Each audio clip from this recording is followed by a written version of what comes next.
to the happiness, and I know everything that shine ain't always gonna be gold, baby. Happiness. What is happiness? Good fortune, pleasure, contentment, joy. I'm sure we all want to be happy, but how do we create this great feeling for ourselves that we live life to pursue? Every day around me in our high school, I hear people constantly saying things such as these. So virtual, I don't have any time to do anything. I do the same thing every single day, and it's so annoying. My life just really sucks. Is it that we're all just hormonal, whiny, confused adolescents, or is there more to this? Think about this. The county we live in is the fourth richest county in the whole entire country. Not to say that money affects the joyous state of people, but with our county doing so well, why are most of us not satisfied? And how about the whole country? America doesn't even make it into the top 10 happiest countries, yet we are the most powerful and technologically advanced country in the world. Perhaps it's the fact that we obsess over these 540-calorie Shamrock shakes that don't even taste the least bit appetizing, watch and enjoy shows like Honey Boo Boo, and listen to demeaning music by artists like Lil Wayne. But I'm not entirely sure. It's a mystery to me also as to why none of us are completely content with our lives in America. So let's now go on a journey together to explore and discover the answer to all of this nonsense. First off, a country must have these characteristics if the people living there want to be high on life: satisfaction, employment, good health, income, educational attainment, life expectancy, and of course good surroundings. Sweden, Finland, and Denmark are examples of some countries that all succeed in possessing those factors. They're included in the list of the top 10 happiest countries in the world. Sweden, Finland, and Denmark? Yes, Sweden, Finland, and Denmark. But aren't they dark for like half the year? Yes, they are, and the fact that they overlook the darkness and continue to be happy is astounding. In Sweden, the quality of life is ideal because there is a very small lower class as a percentage of the society. Taxes are relatively high, but they are put to good use helping universal health care and aiding the university so that it is free to people living there. Swedes are successful because they figured out major problems in the past so that now they have very little to worry about and can live a carefree life. In Sweden, you can view nature at every side of you with each step you take, which is a huge contributor to their happiness because there's never a dumpy, depressing decor anywhere you look. Finland is very similar to Sweden in that Finns experience a high quality of life. Their educational system is excellent with beautiful school buildings, well-trained teachers, and state-of-the-art technology. They have a highly industrialized, largely free market economy and are highly competitive in manufacturing.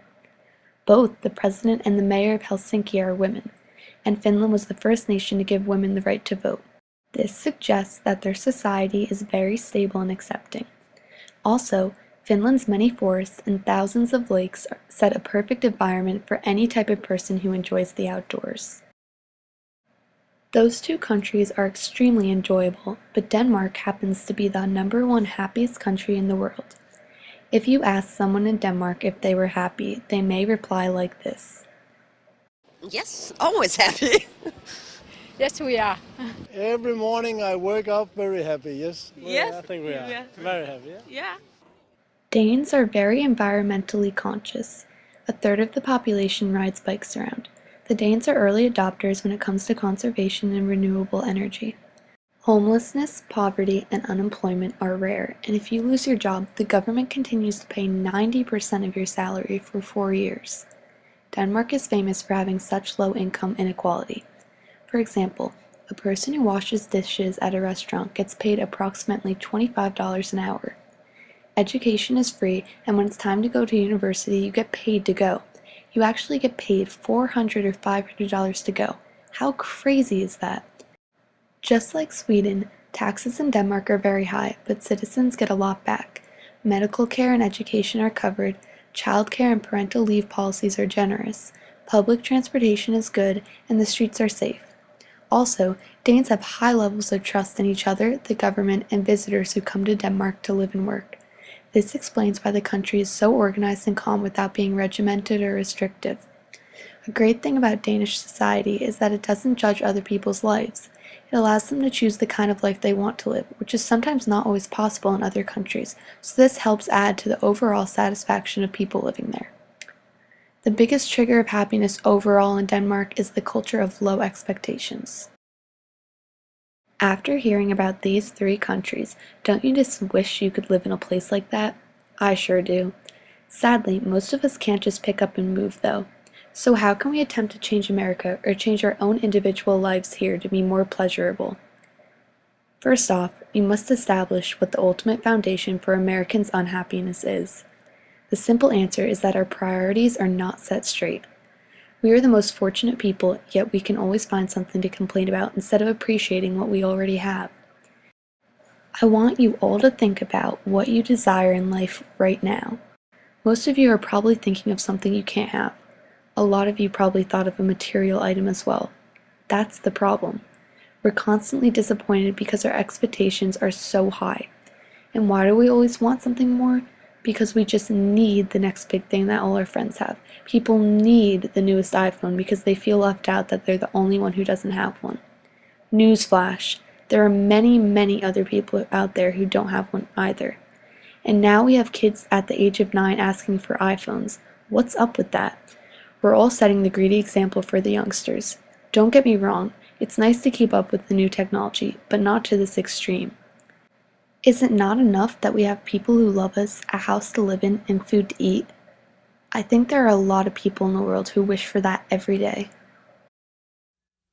We should all challenge ourselves to be more conscious of how often we complain about inconsiderate things and stop expecting so much. Be thankful for what you have. Just that small change will go a long way and change your outlook on life. People who live in Sweden, Finland, and Denmark all value the simple elements of their life, and that is what differentiates them from us. Others will look up to you and strive to be like you if they see you always cheerful and optimistic. A positive attitude is contagious. Happiness can spread by a chain reaction. So how will you go upon starting that chain reaction? I'm on the pursuit of happiness.